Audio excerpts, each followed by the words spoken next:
Hi everybody, Cynthia here from the Scrappy Bookworm. Welcome to week 2 of my 13 haunted projects of Halloween. Actually, we're in week 3, but I didn't get to upload this video until today, which I apologize for. Last week was absolutely crazy with trying to get things ready for back to school. So I'm actually going to do 2 projects this week to make up for it and get caught up. So today I'm going to show you how to make this cute, adorable ghost out of material. It's going to be a 2-part video. The first part of the video is going to be how to assemble and make the ghost. The second part of the video, I'll show you how to make this cute little sign and his cute little trick-or-treat tote out of a used TP roll, or recycled TP roll. Okay, this ghost, when you design it, actually hangs. There's a hanger on the back here. Okay, I just set this paper up and sat him down so you could actually see the whole thing, because I couldn't fit him all the way on camera and my paper's falling down anyway, so that didn't work. I'm going to remove that. Let's move my camera back, my messy desk. Okay, so this is the ghost. Isn't he cute? And I'm going to show you guys how to make it. So let's get started. Put him aside. What you're going to need is a piece of material about approximately the size 24 inches across by 24 inches. So it's like a 24 by 24 inch square piece of material. Now this material is, I'm not exactly sure the quantity or what kind of fabric it is, because I've had it for a long time in my stash, but it has the feel of a bed sheet. So if that's any help for you guys, what I did was, this was actually pure white, and I wanted to make my ghost look more vintage, so I tea bag stained it. What I did was I boiled 6 tea bags in 3.5, actually no, I think it was 4 cups of water, and I let the tea bags soak for almost a half an hour, and then I removed the tea bags out of the water and I popped this material in, and I just let it sit there for I think about 3-4 hours. Okay, when I removed it, I wrung it out. Be careful, because your tea water, you know, might be a little hot still. I doubt it after 3-4 hours, but just thought I'd precaution you on that. You want to wring it out and then let it dry. When you let it dry, you don't want to lay it flat or put it in your dryer. Okay, you want it to come out looking wrinkly like this. So basically what I did was I scrunched it up like this. I put a rubber band around it, and I just let it sit overnight to dry. The next day it wasn't completely dry, but I removed the rubber band and I just kind of pulled it out like that and let it finish drying. So this is what you'll end up with. If you don't want to go through all that tea bag stain, or some people coffee stain, like if you want it darker you can do a coffee stain on it. If you don't want to go through that, buy yourself beige material. That's the easiest thing I can think of to tell you. But that's what I did, because I only had white available to me. What you're going to need to make the head and the hands is you want to get yourself some styrofoam balls. These are 2-inch styrofoam balls. I bought these at Michael's. They come in a 12-pack. So you're going to need a styrofoam ball for the head. And you're going to need a little bit of the polyfill fiber, the stuff you buy in a bag to kind of fill your pillows with. This is what I bought. I hope you guys can see this. It's just that polyfill fiber. Okay. You're going to need like a fistful. Okay. Maybe even a little less than that. That should probably be about a good amount. We'll remove it if it's not. Okay. Basically, you want your edges to look shredded and worn. So what I did, and I'll show you this on camera, just made a little snip along the edge and I ripped it. Okay, that's going to give you that worn look. Also, I went in and used my pliers and I just kind of pulled at the edges.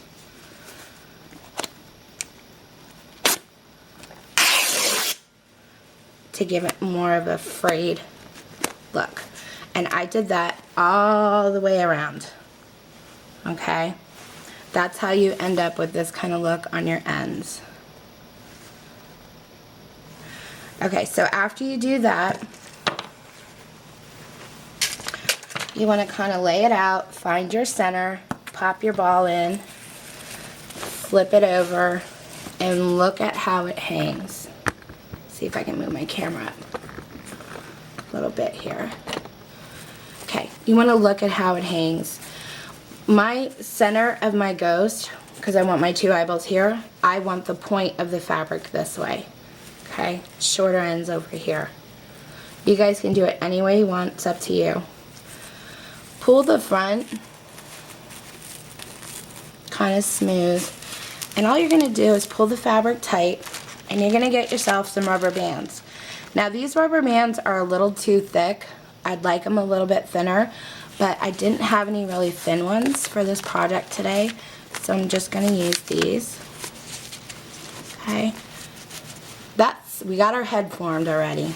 Okay, so look at how it hangs, make sure that's how you want it. Go down about 2 inches from there underneath the material, and you kind of want to poke your finger through like that. Take some of your fill it up inside underneath. Okay, you're forming your little hand. Take your rubber band, wrap it around, straighten out your material, and you have your first hand. Okay, I kind of want to move that a little bit lower. See how that looks. Yeah, I like that much better. I'm going to do the same thing about 2 inches down from the neck.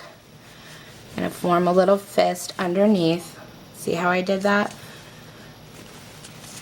2 inches down. Kind of make a circle here.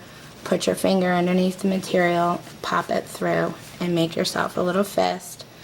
Take your fiber and fill that hole there. Okay, pinch it together nice and tight and wrap your rubber band around.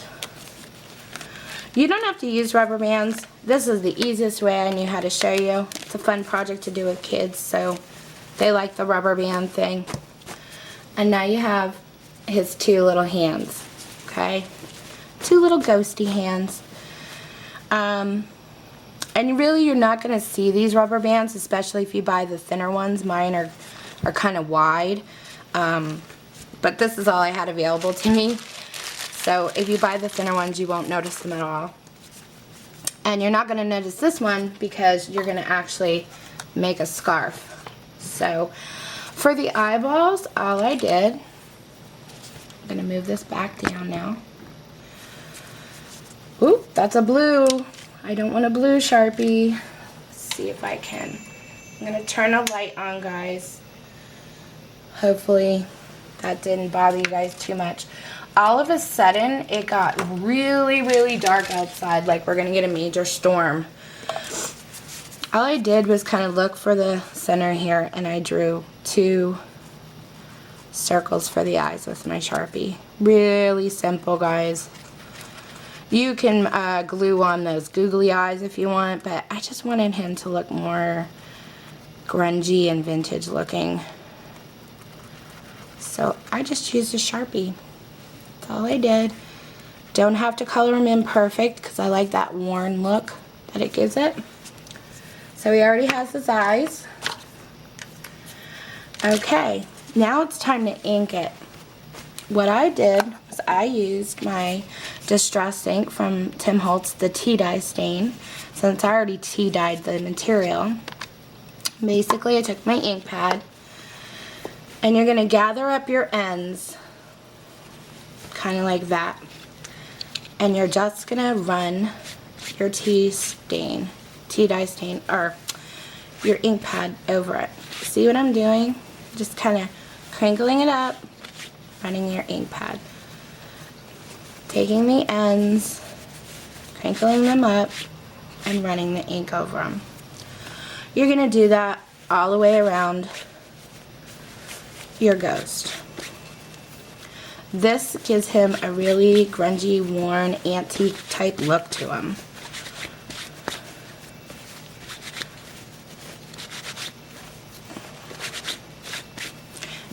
Do this as much as you want or as little as you want.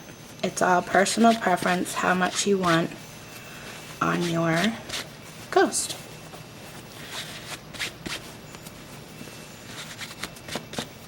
Okay, so now the edges are done. So I'm basically going to take this and I'm going to run it through real gently and lightly on the front, on the back. Make sure you open it up and just randomly all over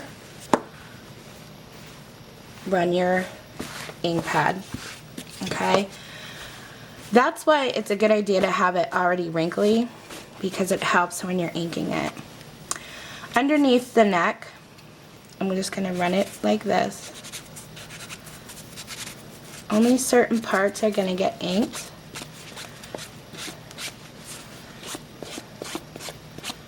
And worn. Okay, run some on the front, his little hands.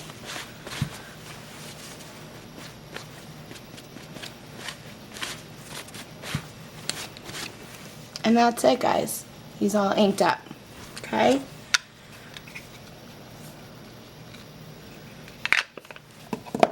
Now what I do is I kind of spread it up, well, shake it up a little bit and see how he's going to lay. Okay? Because now I'm going to stamp some spiders on him.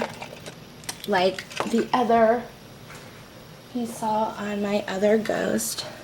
It has spiders running throughout the material. Okay? I used archival ink. This stuff is awesome. It's waterproof. It's permanent. And I love it. So I'm just going to randomly start stamping my spider. I want you to be able to see one of the, a couple of spiders from the front. So that's why I said to test it out and see how your material lays in order for you to stamp. Because you want them visible, you don't want to not have them be seen. Okay, just randomly stamping here and there. Give them a couple spider buddies. Probably not going to see the back because you're going to hang this ghost, but maybe not. Maybe you're going to sit it in front of a basket, kind of like I sat it in front of my papers.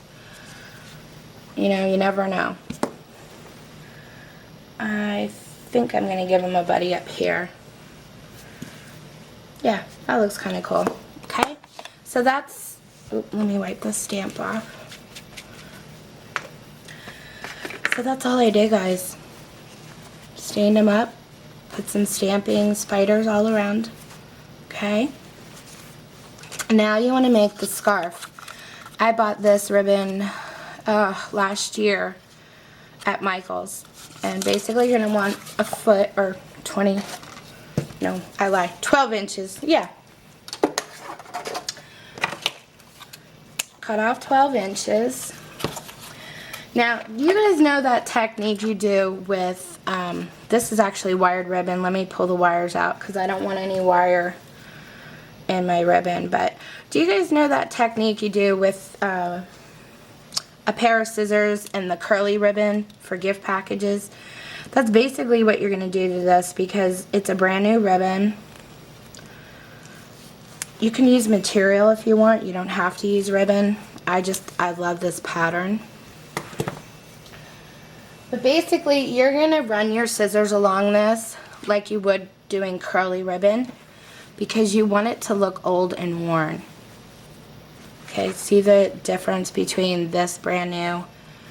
That looks old and worn here. And I'm going to show you how to do that. You can basically, now do it gently because you don't want to cut your ribbon in half. I did do that once.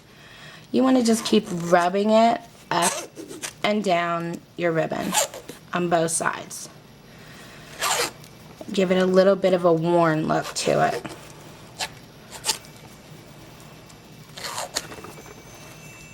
Sorry if the camera's shaking. Instead of using my straight scissors all the time, sometimes I go in and I use these fancy scissors from Provo Craft. This is just a jagged line. I don't really use these for anything else except to make my ribbon and material a little worn and tattered looking. It does the job a lot quicker. So that's what I'm going to do here. Okay, once you have it to your desired, once you have it the way you desire it, you're going to want to tie it around the top. Now before I make a tight knot here, not real tight, I usually just let it hang loosely. I'm going to want to put some, pardon me, of this netting in there. I bought this at the Dollar Tree. And look at all this netting it came with. It was a big, huge bag of this netting for $1. So I already cut a little tiny piece off. And I think I'm just going to trim that a little bit more. And I'm going to stuff a piece up in here where the knot is, like on the side of the ghost. And then I'm going to tie my knot. And I just kind of want the netting to hang and spread out with the ribbon. Okay? Just like I have on this side right here. On this guy. Okay? Basically all I did. You can glue it on if you want, but tying it with your little knot here is plenty. It's going to hold. Okay. Then you're going to want to make your hanger in the back. You want to cut a piece of wire approximately 3 inches. Sorry, I'm unorganized right there. Okay. About a 3-inch piece of wire. This is a pretty strong gauge. I don't remember the exact gauge because I've had this for a while, but it's fairly thick. You want to go into the back of the styrofoam head. Now you're going to puncture. You want to go in the middle because you don't want your wire hanger to be seen. You're going to puncture in, push it through until it curves back out. Okay? See how I did that? Push your 2 pieces, like make sure you keep this like form underneath, like a little circle there. And then take these and twist them. I'm probably going to use my pliers to twist a good knot and then cut the excess off. And then I'll flip this around just so I don't poke myself with it when I go to hang stuff. But this way your wire hanger is in the back and you can't see it. Okay? So if you want to hang them, it's in the back and it won't be seen. So we did that. Actually, guys, it's not in the back, it's on the side of his head. Let me redo that really quick. See, it's good if you mess up, you can redo it. No panic. Don't panic. Okay, put your fingers on his eyeballs so you can find the center of the back of his head here. Poke it through. And if it's not poking through, use a sharper tool to make a little bit of a hole.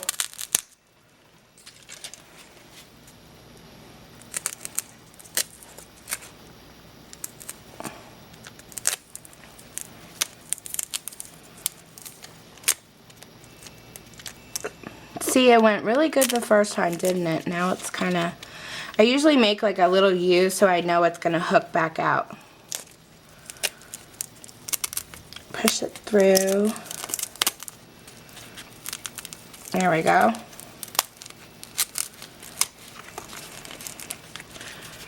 Okay, now I'm in the center, in the back of his head. Ay, ay, ay. Cut your excess off. I make a lot of these and sell them at craft fairs too. So you could do that. They're relatively inexpensive. And now it's in the back of his head. Okay. These little hats, I've had these in my stash for a long time as well. I bought this at a hobby store in where they sell the doll items.